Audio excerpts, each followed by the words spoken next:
Dia selalu jadi duri. Tidak baik kita selalu memasang posisi kita itu di sisi yang selalu bertentangan. Karena itu akhirnya membuat kita sendiri jadi merugi.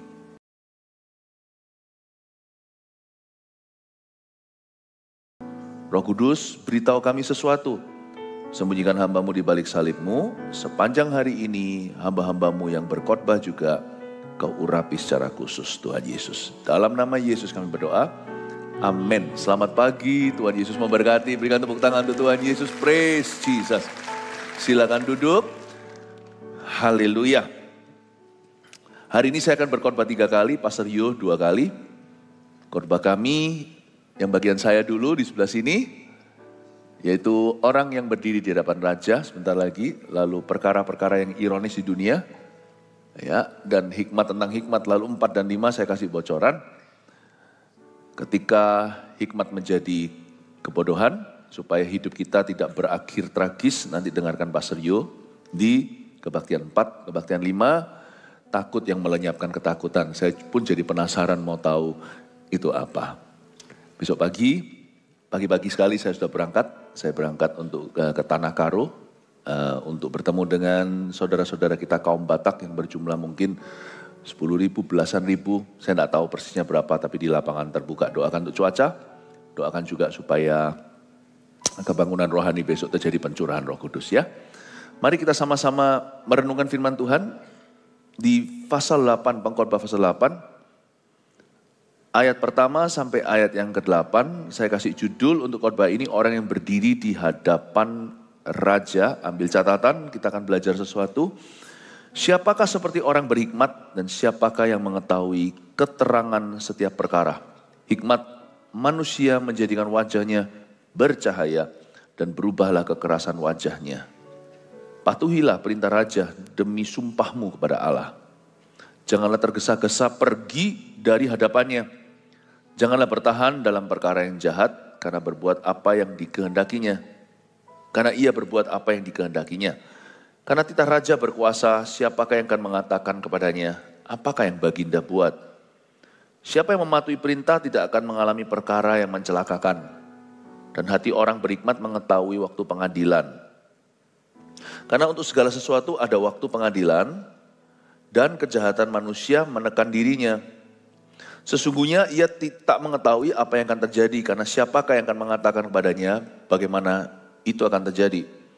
Tidak seorang pun berkuasa menahan angin, dan tiada seorang pun berkuasa atas hari kematian.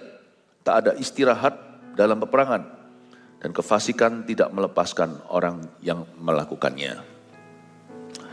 Orang yang berdiri di hadapan raja, saya akan menyampaikan suatu hikmat dari Tuhan tentang bagaimana kita harus behave, berperilaku, bukan hanya di hadapan Tuhan, itu terutama, tapi juga di hadapan orang-orang yang ada di atas kita. Agar kita itu memperoleh hati bijaksana di masyarakat. Firman ini akan melengkapi, firman ini bukan soal ke sorga, karena ini adalah firman untuk mendewasakan. Jadi saya beranjak bukan hanya bicara tentang keselamatan, tapi juga perbuatan baik dan perbuatan benar. Dengan tujuan supaya jemaat ini diberkati dan jadi berkat. Yang mau jadi berkat dan diberkati Tuhan katakan amin. Ayat 1, siapakah seperti orang berhikmat? Dan siapakah yang mengetahui keterangan setiap perkara? Tanda tanya. Stop di sini dulu. Kalau kita kira hikmat itu tahu segala sesuatu, you're wrong. Salah, itu bukan definisi utama hikmat. Orang paling berhikmat juga tidak tahu segala perkara. Makanya dikatakan siapa sih orang yang berhikmat? Siapa yang mengetahui keterangan setiap perkara? We're not all knowing, kita tidak maha tahu. Hanya Tuhan itu. Salah sangka, mitos bahwa orang yang berhikmat itu selalu disertai dengan certainty atau kepastian. Enggak tentu. Jadi apa gunanya hikmat? Hikmat itu pertama-tama mengubah orangnya. Dia nggak tentu langsung mengubah suasana atau situasinya. Sikon, situasi kondisi mungkin tidak berubah, tetap sama. Masalah tetap masalah, tantangan tetap tantangan, ketidakpastian di depan. Tapi yang pertama-tama mengecap benefit atau gunanya berkat, itu adalah gunanya hikmat, adalah orang yang terbuka hatinya untuk hikmat Roh Allah. Makanya dikatakan di sini hikmat manusia menjadikan wajahnya bercahaya dan berubahlah kekerasan wajahnya.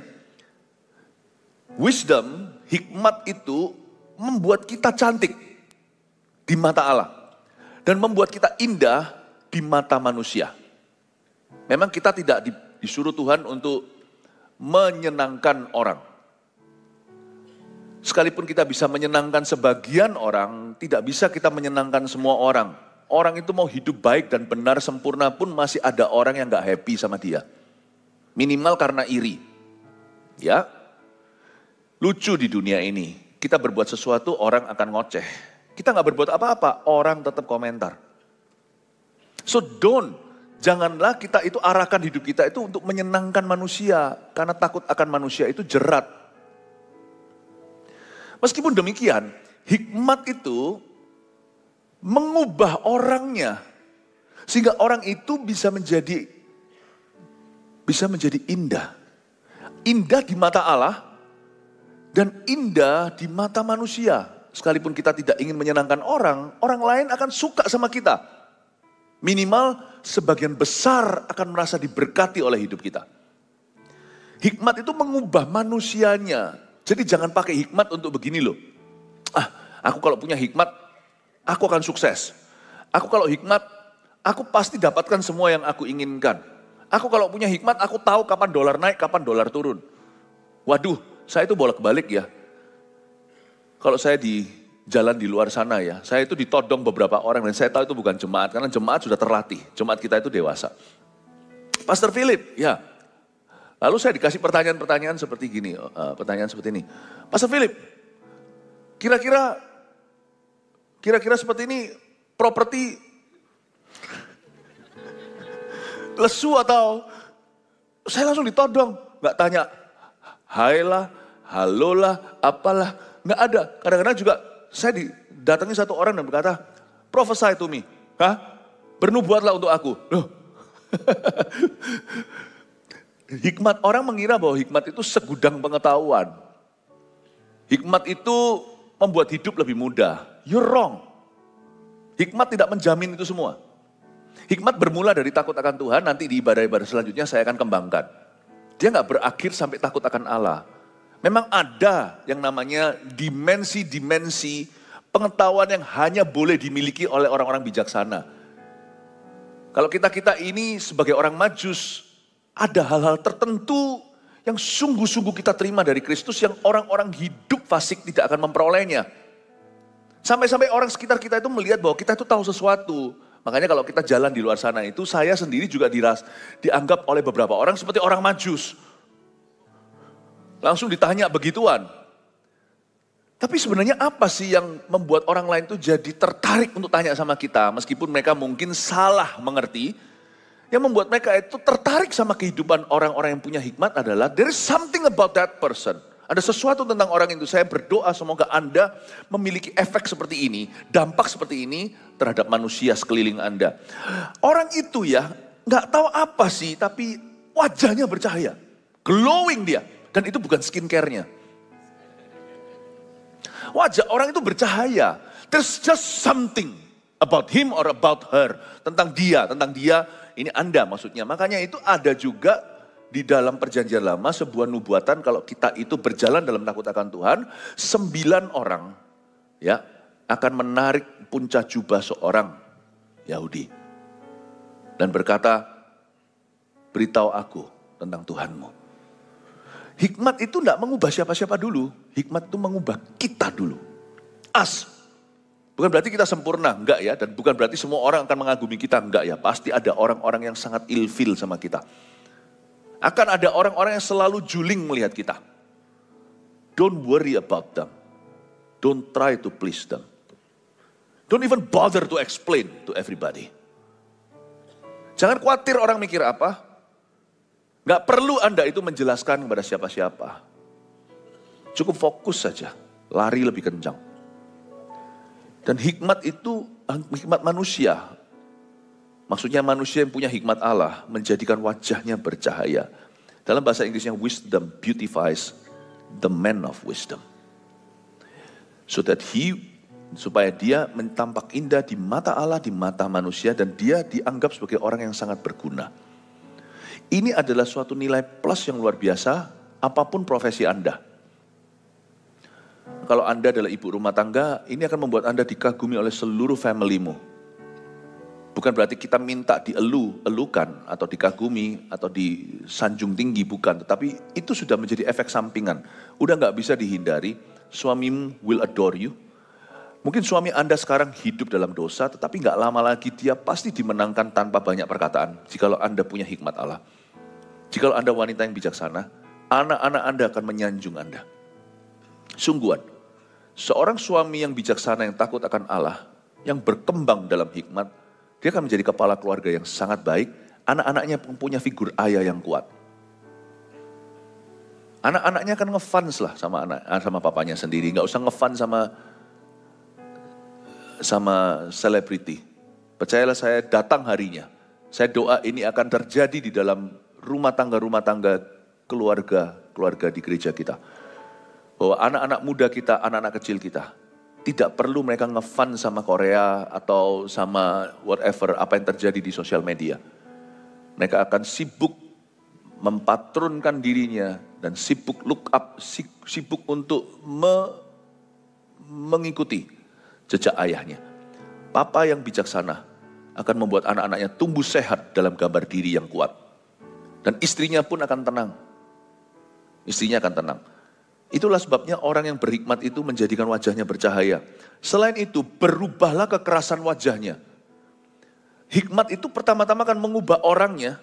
Apa yang diubah? Hikmat akan mengubah his rough character. Karakternya yang kasar itu akan berubah.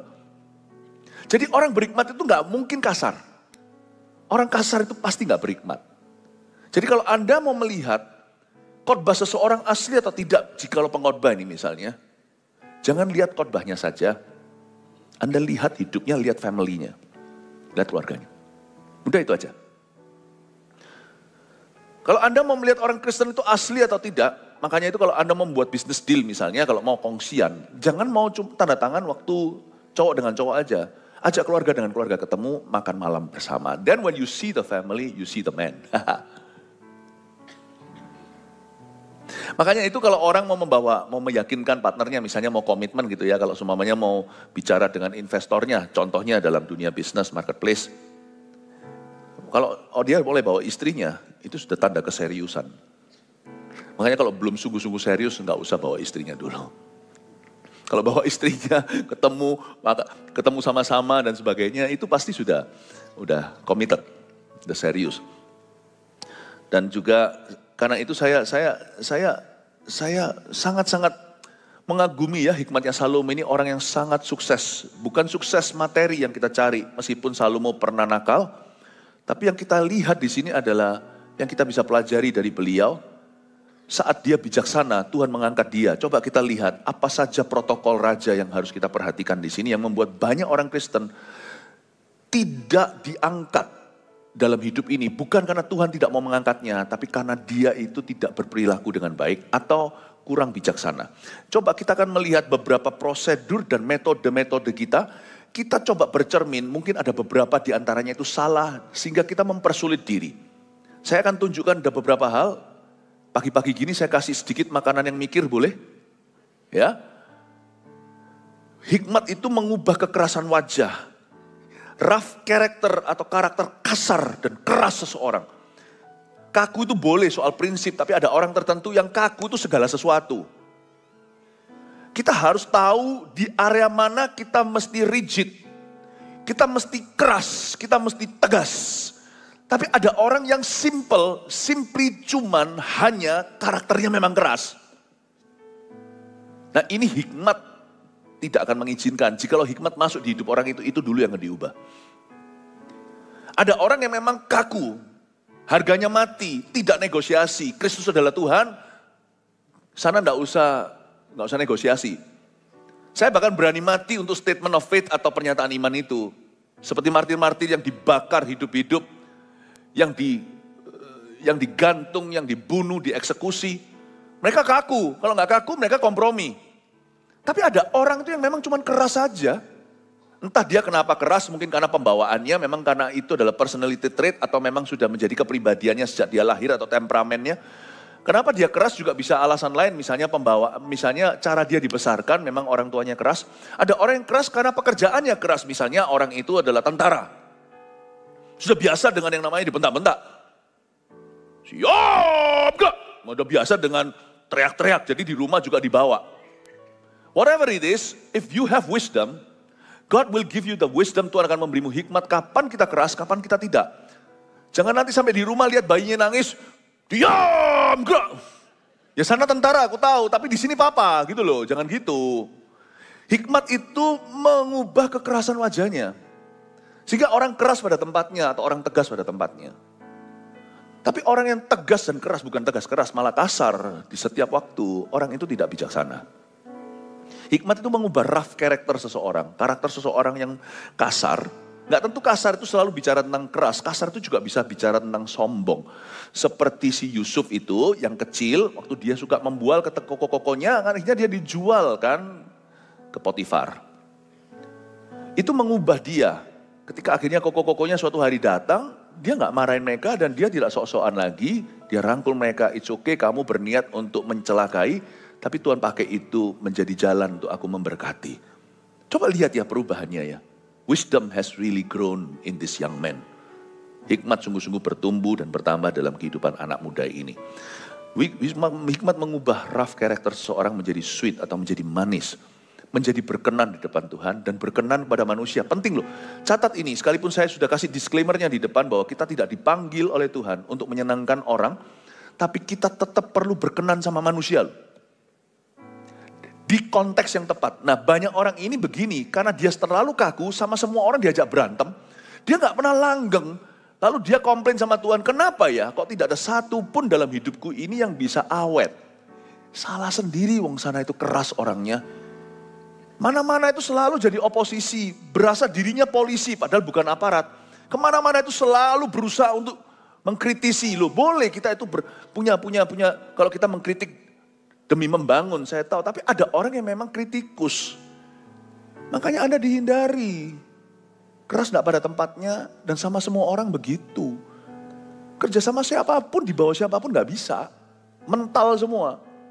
Dan ada orang yang di posisi bos keras sekali. Makanya lihat, jangankan pegawainya keluar masuk. Itu company ya, perusahaan ya. Pintu luar, pintu depannya memang lebar. Pintu belakangnya lebih lebar loh. Itu orang bocor di situ terus. Bahkan pembantu di rumah tangga pun, ini pekerjaan mulia, itu gak tahan semuanya, suster semua pergi. Gak ada orang yang kerja itu lebih dari 2 tahun, 3 tahun itu di tempatnya dia, gak ada. Hikmat mengubah kekerasan wajah. Tolong introspeksi. Gak bisa, aku sekarang, kalau aku masih muda mungkin bisa berubah, masih kecil. Tapi sekarang aku sudah umur 40. Hikmat gak kenal usia, dia bisa mengubah orok bayi, dia bisa mengubah orang tua. Karena Roh Kudus kalau turun, dia memberi orang tua itu mimpi, berarti dia berubah. Memberi anak muda itu penglihatan, dia berubah. Memberi anak kecil itu nubuat, itu berubah. Itu perubahan. Jangan jadi orang keras kepala. Coba katakan pada kirinya, jangan jadi orang keras kepala. Haleluya, puji Tuhan. Ya, jadi kalau ada tersindir hari ini, itu orang sebelahmu yang menyindirmu, bukan saya. Kepatuhan kepada raja dalam bahasa Indonesia LAI, Alkitab kita itu kepatuhan pada raja dikasih satu judul ya, tema sebelum mulai ayat 2. Saya tambahkan ya, mari kita sekarang melihat protokol diberkati itu seperti apa. Saya tidak berkata diberkati itu selalu cari materi ya, disukai oleh manusia. Saya gak mau disukai sama orang yang salah, berarti saya sama salah. Monggo silahkan benci aku, monggo silahkan. Kalau saya mengejar dan mengerjakan visi Tuhan dalam hidup saya tidak dimengerti, it's okay sih. Sometimes we need to be alone to build God's vision. Yusuf itu kalau diriwuki, kalau diganggui, kalau terus dikerumuni dengan kakak-kakaknya tersebut, nggak jadi-jadi tuh, dia nggak jadi bapaknya Firaun tuh. Ya sometimes it's okay, ditinggalkan oleh orang seperlunya. Tapi jangan sampai ditinggalkan orang karena kebodohanmu atau karena kekerasan kita. Karena orangnya itu, kita ini orangnya sulit. Jangan sampai ditinggalkan karena alasan-alasan itu. Mari sekarang saya tunjukkan pada Anda protokol diberkati dan bagaimana kita bisa menjadi berkat juga pada akhirnya. Ini yang saya sebut sebagai royal protocol atau sebagai royal procedure atau prosedur dan metode-metode yang tepat. Kita lihat ayat 2, patuhilah perintah raja demi sumpahmu kepada Allah. Di ayat 2 ini kita diajari untuk menjadi orang yang lembut. Patuh itu berarti lembut. Kita harus jadi orang yang excellent in obedience. Ini protokol nomor 1 yang harus kita perhatikan. Untuk kita itu mengalami promosi di dalam dunia Tuhan, maupun di dalam dunia ini, kita mesti belajar to be excellent in obedience. Paham ya? Ada macam-macam anak. Ada anak yang suka membangkang. Ada anak yang nurut. Sebelum saya akan masuk ke arah yes man, seputar ini, nanti di ayat berikutnya saya jelaskan. Tapi coba renungkan. Ada anak, misalnya kita punya 2 anak. Satu ini dua-dua ya, kita pasti cinta. Dua-dua masih cinta. Ya, dua-dua ini anak kandung, apalagi. Pasti kita kasih. Cuman yang satu ini suka bangkang terus. Yang satu itu nurut terus. Kira-kira kasih tetap sama, mana yang berkenan?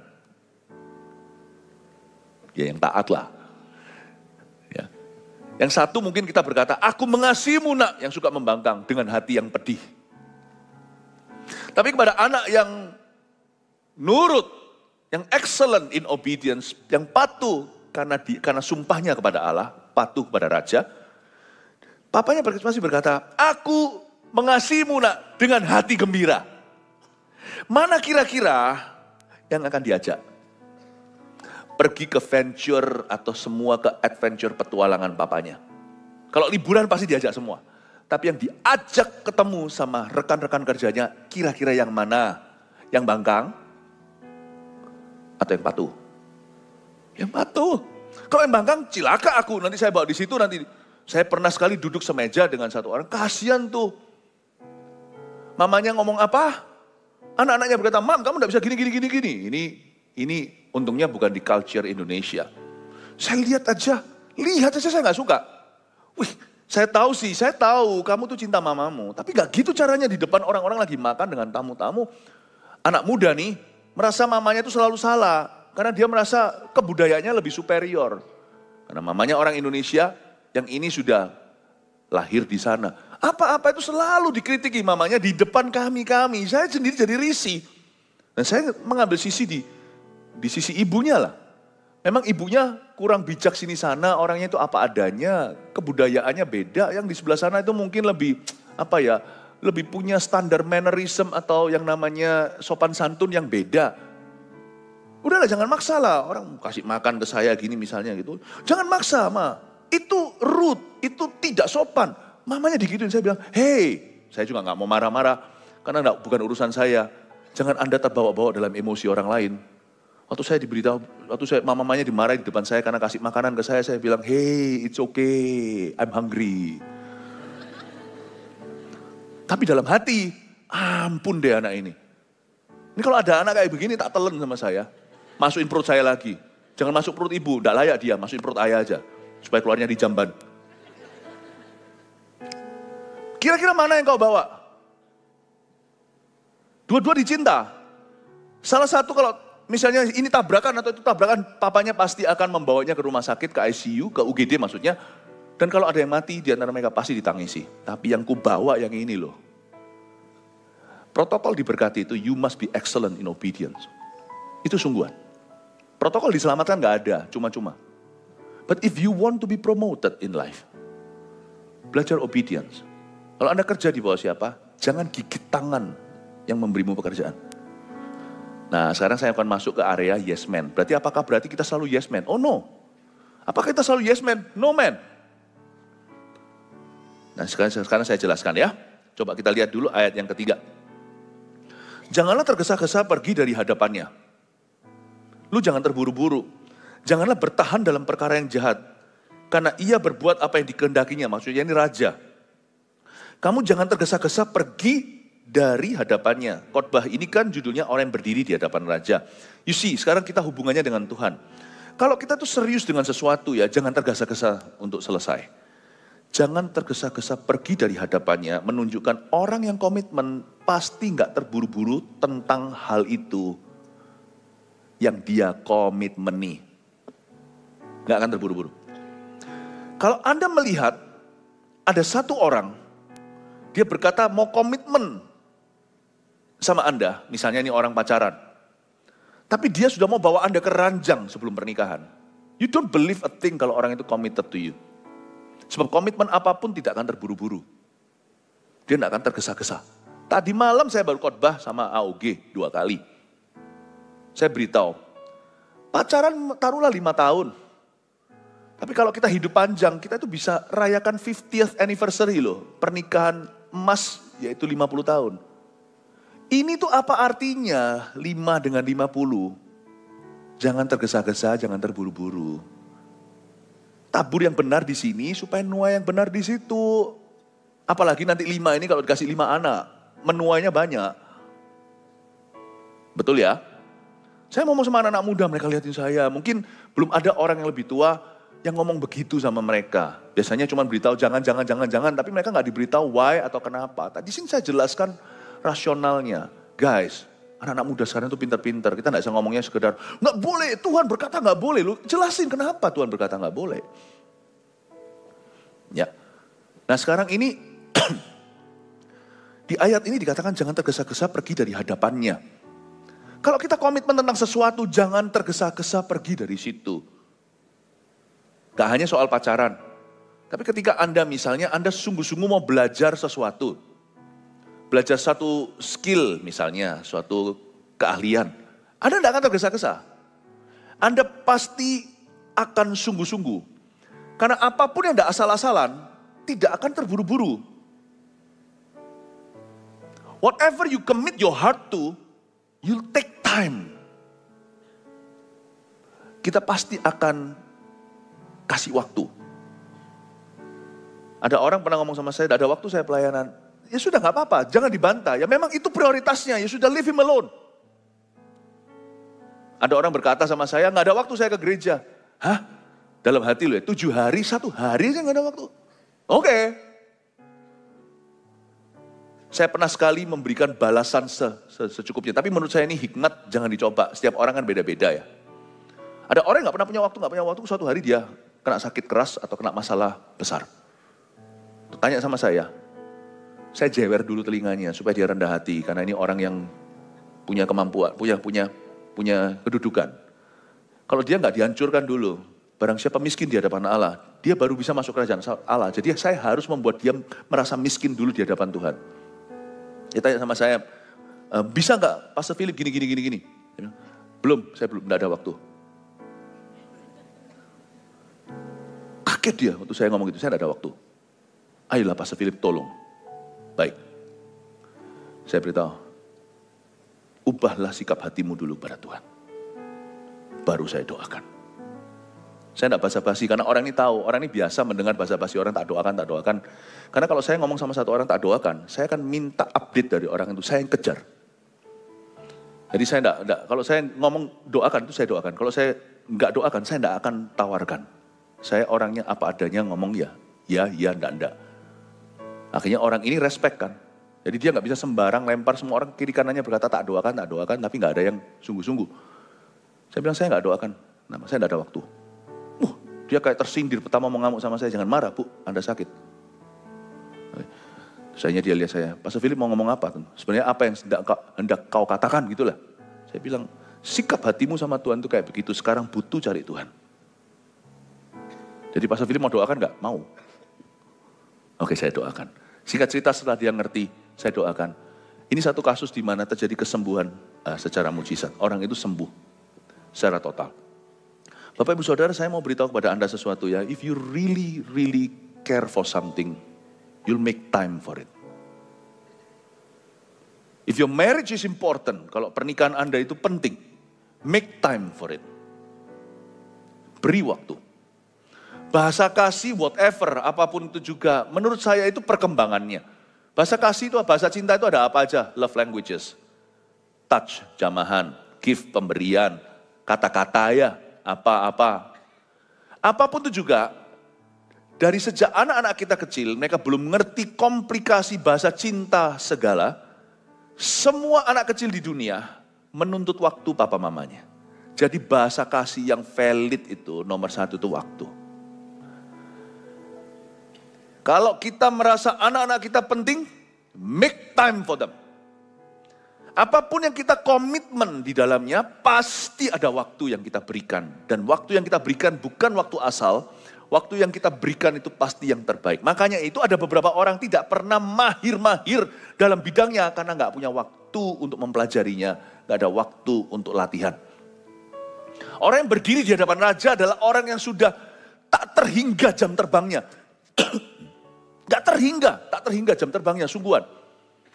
Kelihatannya dia hanya berada di posisi tinggi, semua orang iri. Padahal sebenarnya sudah countless hours. Itu kayak orang itu kalau naik pesawat sudah frequent flyers. Frequent flyer. Itu sudah membernya itu sudah sampai gold. Udah terbang terus. Suatu hari saya pernah jalan di Jakarta.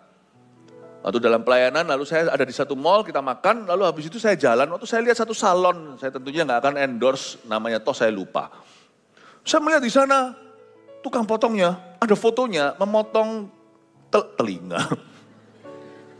Memotong rambutnya Margaret Thatcher, yang sudah meninggal. Legendari, politikus legendari dari Inggris. Ya, dipotong. Saya bilang, wow. Dan lalu sebelah itu dipotong lagi rambutnya siapa. Saya enggak tahu siapa aja kan suka ya dipajang begitu ya foto-fotonya. Wow. Ini orang Indo loh. Dalam hati saya, kita bisa mengagumi. Dia itu sebelum motong satu kepala itu, dia sudah motong 10.000 kepala. Dia enggak tergesa-gesa, enggak terburu-buru. Dia latihan sampai mahir sebelum dia potong rambutnya Perdana Menteri. You see, anyone excellent. Coba tunjuk siapapun di hidup ini. Udah ada ribuan jam. Baik itu kamera, whatever, apapun juga. Ribuan jam. Kalau saya, ribuan khotbah yang harus saya lalui. Bapak Ibu Saudara, sabar. Sukses itu tidak instan. Be patient. Jangan jadi orang yang gini lah pepatahnya dalam bahasa Inggris ya. Oh, ini orang serba bisa nih. Oh iya. Badminton bisa, tenis bisa, sepak bola, soccer bisa, futsal juga bisa, basket juga mampu, volley juga bisa. Iya, tapi gak satu pun dia menang juara kecamatan. Ini namanya dalam bahasa Inggris, Jack of all trades but master of none. Dia ini sebenarnya bisa semua, tapi gak menguasai satu pun. Karena dia gak punya waktu, semuanya itu cuma ciprat-ciprat. Kalau Anda mau jadi berkat, gak bisa ciprat-ciprat. Fokus 1-2, jadilah master di sana. Jangan semua dicoba lalu nggak berakhir kemana-mana. Tapi nggak berhenti sampai sana aja, bukan cuma take time. Coba lihat ayat 4, ada beberapa hal yang kita perlu perhatikan. Karena titah raja berkuasa. Nah sekarang diajari gimana berdiri di hadapan raja. Karena titah raja berkuasa, siapakah yang akan mengatakan kepadanya, apakah yang baginda buat? Jangan lupa yang menulis kitab ini adalah seorang raja juga, namanya Salomo. Dia berkata titah raja berkuasa. Raja Salomo ini bercerita tentang bagaimana, mungkin ya saya pakai bahasanya, misalnya saya coba sekarang bicara sebagai Salomo ya. Saya ajari kalian bagaimana berdiri di hadapan baginda.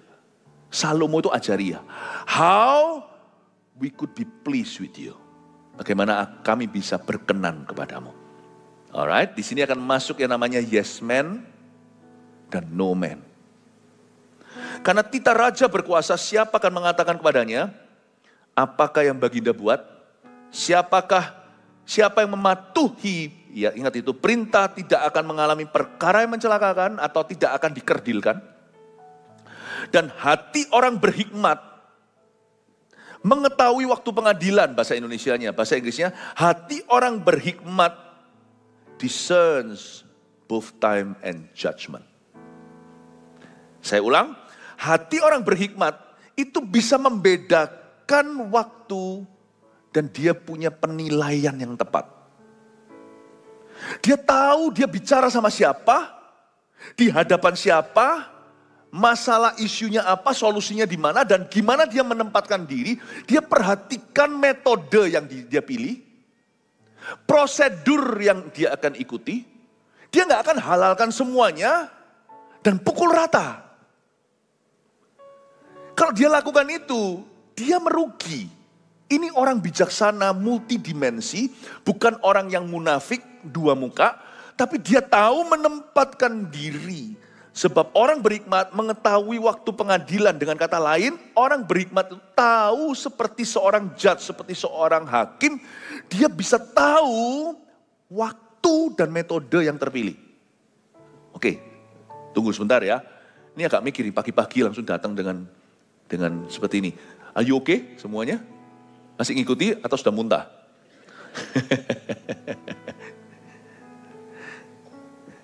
Seorang yes man tidak bisa baca itu.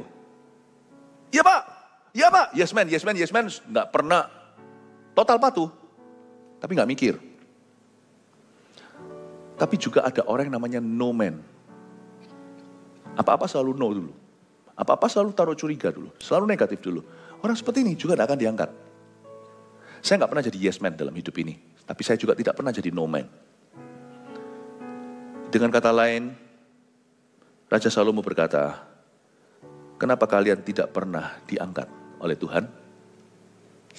Karena kalian mempersulit dirimu sendiri. Kira-kira begitu. Kenapa aku tidak pernah memberimu posisi? Kata Sulaiman. Ya karena sikapmu seperti itu terhadap baginda. Bapak Ibu Saudara, kita diajari di sini bahwa favor itu ada. Ada orang yang fall out of favor. Bukan karena dia dosa atau salah, tapi karena orang itu adalah duri di dalam pekerjaan itu. Dia selalu jadi duri. Tidak baik kita selalu memasang posisi kita itu di sisi yang selalu bertentangan. Karena itu akhirnya membuat kita sendiri jadi merugi. Kita tidak akan diberikan kesempatan. Nggak fair kan? Nggak fair. Tapi ada orang itu yang mungkin pedas lidah. Ada orang yang sinis. Ada orang yang sifatnya itu kasar-kasarnya itu ada. Ada orang itu yang selalu negatif. Di dalam ministry misalnya, di dalam CG. Lain cerita jikalau misalnya CGL-nya itu berbuat suatu skandal. Wah, yang kayak gitu sudah harus semuanya no man. Tapi kalau ini bukan soal benar atau salah, tapi kebijakan. Kalau ini soal sesuatu, bukan soal sesuatu yang hitam putih, bahkan bukan abu-abu. Ini cuman preferensi. Lalu ada dua tipe orang. Misalnya sponsor ada di bawah, ada dua. Sponsor itu apa? Orang nggak ngerti yang baru sini. Siapa yang sponsori CG? Sponsor itu bukan yang donatur, bukan. Sponsor di sini itu adalah orang yang mensponsori pertumbuhan orang lain. Jadi wakil ketua kelas yang menjaga adik-adiknya di kelas. Ya, itu sponsor. Misalnya sekarang saya CGL nih, saya punya dua sponsor. Saya ngomong A selalu ditentang sama satu ini. Saya ngomong B, ada tiga nih, saya punya tiga sponsor ya. Saya CGL leader ini, pemimpin kelompok sel. Yang satu ini selalu nentang saya. Saya ngomong apa aja selalu di debat. Ngomong apa aja dia selalu miring dulu. Pokoknya dia taruh dirinya di posisi. Kalau dalam hal saya itu selalu gini. Guilty until proven innocent. Paham? Kalau kita taunya praduga tak bersalah, artinya orang itu benar dulu sampai dia terbukti salah. Jadi polisi tangkap dia untuk taruh di custody, tunggu dulu sampai semua bukti, lalu nanti akan ada sistem, akan ada proses peradilan. Di mana ini loh buktinya, ini loh pisau yang kau pakai untuk bunuh segalanya, nah dengan tes DNA segalanya ketahuan bahwa you are the murderer, adalah pembunuhnya. Oke, langsung ditangkap, langsung divonis berapa tahun atau seumur hidup. Tapi ada juga yang begini. Mungkin ini stylenya beda, ini stylenya Pyongyang mungkin ya. Eksekusi dulu, tidak perlu bukti. Misalnya begitu. Ada orang itu tentu tidak bisa. Kamu itu pokoknya guilty terus, di mata aku itu kamu bersalah, sampai kamu terus membuktikan. Tiap bulan, tiap gerakan, tiap tindakan, tiap keputusan, tiap langkah. You explain to me, kamu jelaskan ke aku. Kenapa begitu? Setelah jelasnya cukup baru, oke, boleh. Nanti besok, begitu lagi, guilty, salah. Kamu salah. Di mataku kamu selalu salah. Lalu setelah dijelaskan, benar sekali-kali. Nah dia lupa, dia sponsornya, ini CGL-nya. Dia lupa diri. Dalam hal ini siapa Baginda? Sorry, ini bukan bicara tentang kerajaan atau bicara tentang raja, bukan. Baginda di sini bukan bicara tentang tahta, tapi bicara tentang posisi lebih tinggi, bicara tentang leadership dan kepemimpinan. Sulit, orang kayak gini itu akan dicintai, tapi sulit diangkat. Paham ya? Sulit, karena dia selalu no man. Tapi dia juga punya satu orang lagi yang yes man. Apa-apa, ya kok. Tapi habis itu jalankan tanpa pengetahuan, tanpa pengertian, tanpa pemahaman. Jalannya juga asal-asalan. Orang seperti ini juga buat kita khawatir lah. Yes man. Ya. Nanti kalau ada aliran sesat datang, dia juga yes. Tapi ada orang tipe ketiga. Adalah orang yang innocent until proven guilty. Dia belajar, dia tanya, bahkan dia memperlengkapi.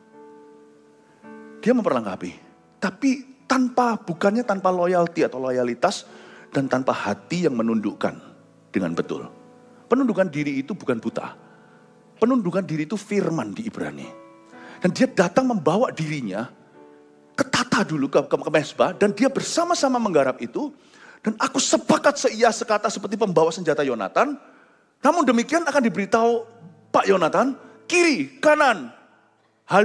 Ayunkan pedangmu ke sini ke situ, dia yang menusuk di belakang apa yang luput dari Yonatan. Jadi orang yang memperlengkapi, orang yang sehati, orang yang ngerti loyalty. Saya yakin kalau saya punya 3 ini, yang ketiga saya kasih kesempatan. Bukan yang pertama yes man, yang no man juga enggak. Karena saya akan susah. Saya akan menjadi anjing yang kejar ekornya terus kalau saya sama yang no man. Kalau sama yes man, semua badan saya ekor semua. Tapi kalau ini, saya anjing yang akan dapat partner anjing satunya, herder dengan herder yang bisa menjaga rumah. Ini protokol raja. Orang yang berdiri di hadapan raja bukan orang yang mempersulit raja. Orang yang berdiri di hadapan raja bukan orang yang menjilat raja. God never calls us untuk menjadi seorang penjilat. Tapi Tuhan memanggil kita untuk menjadi pelengkap. Karena itu, Salomo tahu siapa yang kutaruh di administrasiku adalah orang-orang yang tipe 3 tadi. Bapak Ibu Saudara, ini mungkin menjelaskan kenapa kita sampai hari ini belum menjadi orang kepercayaan. Siapa-siapa tahu apa-apa. Antara kita terlalu lembek, atau kita itu selalu menjadi oposan. Bapak Ibu Saudara, ini memberikan kepada kita sebuah, tapi kita juga nggak bisa memprotesnya. Company segalanya itu kebijakan, atau pelayanan, ataupun suatu kerajaan sungguhan. Tuhan itu memberikan wewenang kepada orang-orang berada di posnya. Dan ini bukan soal dosa, ya benar dan salah. Setiap orang pada wewenang itu, yang takut akan Tuhan pun berhak memilih atau tidak memilih. Oleh karena itu, taruhlah dirimu selalu berada di posisi untuk dipilih Tuhan dan dipilih oleh orang-orang yang Tuhan utus dalam kehidupanmu. Saya belajar satu hal dalam hidup saya. Dulu waktu saya masih baru bertobat, saya menulis sebuah lagu, tapi lagu itu mungkin sekarang melodinya sudah jadi jadul. Ya, ada banyak lagu yang saya tulis itu tidak pernah dirilis. Tapi salah satu yang saya tulis itu, tulisannya gini, liriknya aja ya, nggak usah melodinya, malu saya. Jauh sekarang sama GMS Live semuanya. Choose me Lord, anoint me Lord, you can trust me to bring, you can trust me, lupa saya. You can trust me to bring the good news. Kalimatnya itu choose me Lord, pilih aku Tuhan. Anoint me Lord, urapi aku. Engkau bisa percayakan kabar baikmu kepadaku. Saya tulis lagu itu karena saya buat komitmen dalam hidup ini. Saya akan ikut protokolernya Tuhan. I will place myself di tempat itu to be chosen by God and to be chosen by man. Untuk dipilih oleh Tuhan dan dipilih oleh manusia. Taruhlah posisimu di sana. Amin. Masih ikuti saya? Puji Tuhan. Gak apa-apa ya, saya kasih sesuatu yang mendalam untuk Anda pikirkan. Karena ini bukan bicara soal hal-hal dasar, tapi ini akan mulai mengotak-atik sesuatu di dalam diri Anda agar terjadi yang namanya perilaku yang diubah oleh Tuhan. Saya berdoa supaya orang tua yang selama ini selalu gap dengan anaknya, nggak bisa crossover, yang selalu sulit, Anda sekarang berada di posisi yang berbeda. Kalau kita juga bisa selalu no man sama anak kita, selalu kita salah ngerti, kita juga tidak akan bawa dia kemana-mana. Atau kita selalu yes man, anaknya mau apa, pokoknya kasih duit aja, apalagi kalau kita rasa guilty, gak pernah ngasih waktu, kasih, kita juga akan salah di hadapan Tuhan. Saya berdoa ini semua apa yang saya sampaikan ini, kalau Anda cerna baik-baik, Anda dengarkan lagi, Anda catat nanti poinnya, Anda pulang, ini akan membawa kemajuan di whatever relation you have. Apapun keputusan yang Anda ambil. Ayat yang ke-6, karena untuk segala sesuatu ada waktu pengadilan dan kejahatan manusia menekan dirinya, sekilas saja. Segala sesuatu ada waktu dan pengadilan itu bahasa lainnya begini kira-kira. Karena dalam segala sesuatu itu selalu harus kau pilih metode dan prosedurnya. Semua itu ada prefix time for everything. Semua waktu itu harus ditentukan. Kalau kita punya strategi untuk bisa cari uang, kita harus punya strategi dalam hubungan. Strategi ini bukan licik-lician, bukan munafik luar dalam, tidak sama. Tapi strategi ini berarti tahu menempatkan diri. Dan kejahatan manusia menekan dirinya. Tangkap ini, kejahatan manusia menekan dirinya itu artinya, ya, kalau kita jangan terbawa pada emosi, yang kudus akan makin kudus, yang cemar akan makin cemar. Di zaman ini sekarang yang berhikmat akan semakin berhikmat, yang bodoh akan semakin bodoh. Jadi kejahatan manusia akan menekan dirinya, ujung-ujungnya bumerang, akhirnya ngantem sendiri. Kalau kita tidak hikmat, bijaksana, dan kalau kita keras wajahnya. Kalau kita wajahnya tidak bercahaya, dan tidak berubah kekerasan wajahnya. Akhirnya yang menuai siapa? Bukan orang lain, tetapi manusia itu menekan dirinya sendiri. Tidak ada orang yang bisa mempersulit kita, kecuali kita yang mempersulit diri sendiri. Sesungguhnya ia tak akan mengetahui apa yang akan terjadi, karena siapa yang akan mengatakan kepadanya bagaimana itu akan terjadi. Perkara takdir di tangan Tuhan, tapi perkara hikmat ini, gimana berdiri di hadapan raja, metode yang kau pakai, waktu yang kau nilai, itu semua bukan sesuatu yang tidak kau tahu. Siapa yang akan mengatakan kepadanya bagaimana itu akan terjadi? Sesungguhnya ia tidak mengetahui apa yang akan terjadi. Itu bicara tentang takdir. Tapi kalau waktu, prosedur, metodenya semuanya itu kita tahu. Kita yang menentukan. You see, ada bagian-bagian yang kita tidak tahu. Tapi hari ini kita diajari bagi orang yang mau berdiri di hadapan raja. Orang yang mau betul-betul mengalami yang disebut oleh dunia lucky atau keberuntungan. Supaya kamu beruntung dalam perjalananmu, Yosua pasal 1. Kamu jangan menoleh ke kanan ke kiri. Kamu renungkan firman supaya kamu bijaksana, supaya beruntung, so that your journey will prosper. Supaya beruntung perjalananmu, tapi karena ada orang-orang yang tidak memperhatikan ini, mereka menekan dirinya sendiri. Ayat 8, tidak seorang pun berkuasa menahan angin, dan tidak seorang pun berkuasa atas hari kematian. Lebih besar daripada itu di tangan Tuhan, kita tidak berkuasa apa-apa, tapi kunci kerajaan sorga yang kita bisa terapkan, yaitu prosedur, waktu, timetable, dan cara kita membawa diri itu semua di bagian kita. Karena kita masih hidup, tapi mati nanti kita sudah tidak berhak. Tak ada istirahat dalam peperangan, dan kefasikan tidak melepaskan orang yang melakukannya. Tidak ada istirahat dalam peperangan ini simple aja, keep yourself busy.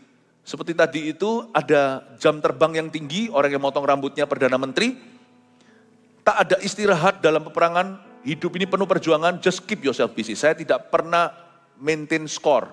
Saya nggak pernah terus lihat papan skor kalau kita lagi pertandingan turnamen tenis. Lalu lihat papan skor terus, pasti di-smash terus sama lawan. Dan pasti kita kalah pada akhirnya. Jadi yang saya lakukan dalam kehidupan ini, saya mau juga mengajarkan kepada Anda, tak ada istirahat dalam peperangan. Just keep yourself busy at whatever you're good at. Apapun di area apa Anda sungguh-sungguh dipanggil Tuhan di sana, terus sibukkan diri. Dan kefasikan tidak melepaskan orang yang melakukannya. Ini luar biasa. Dosa itu seperti mafia. Hati-hati zaman ini sekarang, zaman ini zaman lengket. Hati-hati dengan kebiasaan buruk. Kebiasaan buruk itu tidak semudah itu kau lepaskan. Kefasikan tidak melepaskan orang yang melakukannya. Coba pahami kalimat ini. Gak ada orang yang selingkuh berkata sekali saja, besok aku tobat, besok aku quit. Gak bisa. Akan mengejarmu. Apa yang kau mulai kalau Anda tidak berniat untuk menyelesaikannya, don't begin. Don't begin it. Jangan memulainya. Ya. Kefasikan tidak akan melepaskan. Kefasikan ini tidak bicara tentang dosa saja, tapi kebiasaan buruk. Zaman ini luar biasa. Sekali kita izinkan diri kita malas, 10 tahun berlalu. Waktu itu begitu cepat. Tahu nggak, kita baru saja Christmas tahun lalu. Ini sekarang sudah Agustus. September atau Agustus sekarang? Agustus. Cepet banget. Kebiasaan buruk itu tidak tentu kata aktif melakukan sesuatu. Kebiasaan buruk itu juga bisa tidak melakukan apa-apa. Orang yang biasa tidak melakukan apa-apa, idle ya. Idle ini bukan idol, I-D-O-L, tapi I-D-L-E. Orang yang idle yang suka selalu prokrastinate, suka muter-muter di padang gurun sebelum melakukan sesuatu itu muter-muter dulu. Mau lakukan PR itu ke kulkas dulu 3 kali. Ya, waktu ujian mau ngejain tugas itu juga muter-muter dulu, nonton dulu, nggak sengaja lihat TikTok. Lihat Instagram, bukan yang membangun, yang iseng-iseng gitu setengah jam berlalu. Terus nanti kehabisan waktu. Today, whatever kebiasaan buruk yang Anda lakukan atau tidak lakukan, itu akan langsung makan waktu. Jadi jangan mulailah kalau Anda tidak berniat menyelesaikannya. Obat tidur juga sama. Ya. Kalau memang harus seperlunya, jangan biasakan, jangan di snack gitu loh. So nanti kalau Anda mau lepas nggak bisa, nggak mudah. Don't begin lah. Aku nggak bisa tidur karena screen time ya, buang screen time-nya dulu. Nggak bisa tidur. Bisa tidur kan natural aja. Kefasikan tidak akan melepaskan orang yang melakukannya. Kebiasaan buruk whatever apapun itu tidak akan mudah karena dosa atau dunia lah zaman ini, nggak usah dosa. Kefasikan itu bicara tentang cara dunia. Itu seperti mafia. Anda mau quit, mereka kejar Anda. Seperti bandar narkoba, Anda udah gak beli barangnya, dia masih akan kontak Anda, ganti telepon pun akan tetap dikejar. So today, kalau Anda memang mau menjadi orang yang berhasil, kita mau jadi berhasil, pastikan kita bangun kebiasaan-kebiasaan yang membawa kita kepada keberhasilan itu. Karena orang yang kudus semakin kudus, orang cemar semakin cemar, orang malas semakin malas, orang rajin semakin rajin. Ya, orang yang jam terbangnya tinggi akan semakin terbang. Orang yang gak pernah terbang-terbang yang cuma gitu-gitu akan terus gitu-gitu sampai akhirnya. Saya gak bicara tentang performa atau achievement atau pencapaian. Gereja ini bukan tentang pencapaian. Gereja ini tentang berbuah. Berbuah itu bukan tentang award yang Anda terima. Award itu apa sih? Cuman piagam. Anda tidak cari hanya sekedar sertifikat, surat. Yang Anda cari itu buah yang nyata dalam hidupmu. Sekali Anda berbuah, Anda akan terus berbuah. Sekali Anda tidak berbuah, Anda tidak akan berbuah. Kalau Anda datang ke gereja, lalu 3 minggu pertama di gereja itu Anda tidak tertanam, cuma gitu-gitu. Anda akan gitu-gitu sampai akhirnya nanti toh akan pindah lagi gereja. Makanya anak kalau lagi pindah kota, mau sekolah, pindah luar negeri apalagi, langsung ya, orang tua yang bijaksana ya, datang kos-kosannya, segala, gereja, tanam dia, langsung suruh dia masuk CG. Sekarang ada ROSI di mana-mana, suruh dia langsung berbuah, servo segalanya, makanya kita sudah online semuanya kan sudah sama, disamakan, bukan statusnya diakui. Tapi habis itu nanti kalau sudah ada di gereja itu, biar dia servo, belajar apa, musik kayak apa, langsung tertanam. 3 minggu pertama, kaki tidak gerak, dia akan frozen. Langsung, zaman ini time not is money, time is fast. Wush. Karena itu dikatakan di sini kefasikan akan melepaskan. Demikian pula kemalasan. Ketidakaktifan, kefasikan itu dekat dengan kata kepasifan. Kepasifan juga tidak akan melepaskanmu. Makanya kalau Anda mau aktif langsung. Nggak usah mikir banyak-banyak. Waktunya nggak sempurna. Ya kan? Nggak ada yang namanya cuaca yang sempurna itu baru Anda menabur. Anda cari gereja yang sempurna, Anda tidak akan pernah join. Cari ministry yang sempurna, Anda tidak akan pernah melayani. Cari jodoh yang sempurna, Anda juga nggak sempurna kok. Kalau mau cari jodoh yang sempurna, jadilah jodoh yang sempurna dulu. Cari jodoh yang sempurna, nggak pernah kawin-kawin. Cari job yang sempurna, nggak akan pernah kerja. Terus doa, tapi nggak pernah kerja. Nggak kerja, nggak usah makan, kata firman. Saya kasih poin-poin ini untuk Anda bawa pulang. Rangkumannya demikian. Orang yang berdiri di hadapan raja, nomor 1. Orang yang ramah dan berwibawa. Membuat kesan pertama sangat berbeda. Tulis ini. Ini bicara tentang hikmat yang mengubah orang itu. Hikmat yang menjadikan wajahnya bercahaya itulah ramah dan berwibawa. Hikmat yang mengubah kekerasan wajahnya itulah orang yang ramah dan berwibawa, membuat kesan pertama sangat berbeda. Tadi malam saya sampaikan pada anak-anak AOG kalau kesan pertama itu penting sekali. Kamu bisa turun berapa poin atau naik berapa poin di situ. Loh, jangan berkata, yang penting hatiku kan. Tuhan lihat hatimu, orang lihat buktinya. Jadi jangan suruh orang lihat, jangan jadi suruh orang jadi itu Tuhan, untuk lihat hatimu.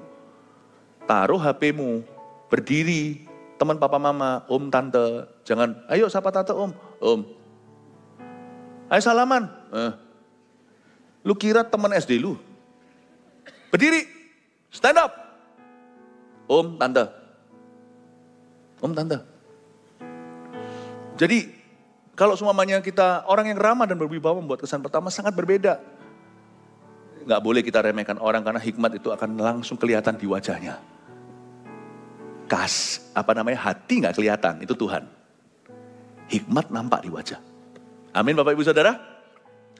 Ya, 2. Orang yang komitmen terhadap sesuatu tidak akan tergesa-gesa di area itu. Dalam hal itu, nggak akan. 3. Orang yang cakap dalam pekerjaannya akan berdiri di hadapan raja-raja. Ini saya mengutip ayat sih sebenarnya. Ini sudah janji Tuhan, ini janji Tuhan ini. Ini sudah covenant with God, perjanjian dengan Allah. Amsal 22 ayat 29 munculkan sebentar aja. Amsal 22 ayat 29. Pernahkah engkau melihat orang yang cakap dalam pekerjaannya? Di hadapan raja-raja ia akan berdiri, bukan di hadapan orang-orang yang hina. Amin. 3 poin situ munculkan lagi. 1, 2, 3, tolong difoto. Dan habis itu masukkan di story berita ayo ke gereja hari ini. Ya, Pastor Philip dan Pastor Yo mau ngajari sesuatu. Haleluya, God bless you. Ini dikasih Tuhan. Pulanglah membawa berkat dan tuntunan Tuhan. Dan firman di dadamu itu akan menjadi aplikasi, menjadi pengalaman hidupmu sehari-hari. Pulanglah membawa damai sejahtera dari Allah Bapa, Putra Roh Kudus. Turunlah kasih karunia. Dalam nama Yesus. Haleluya. Amin. God bless you.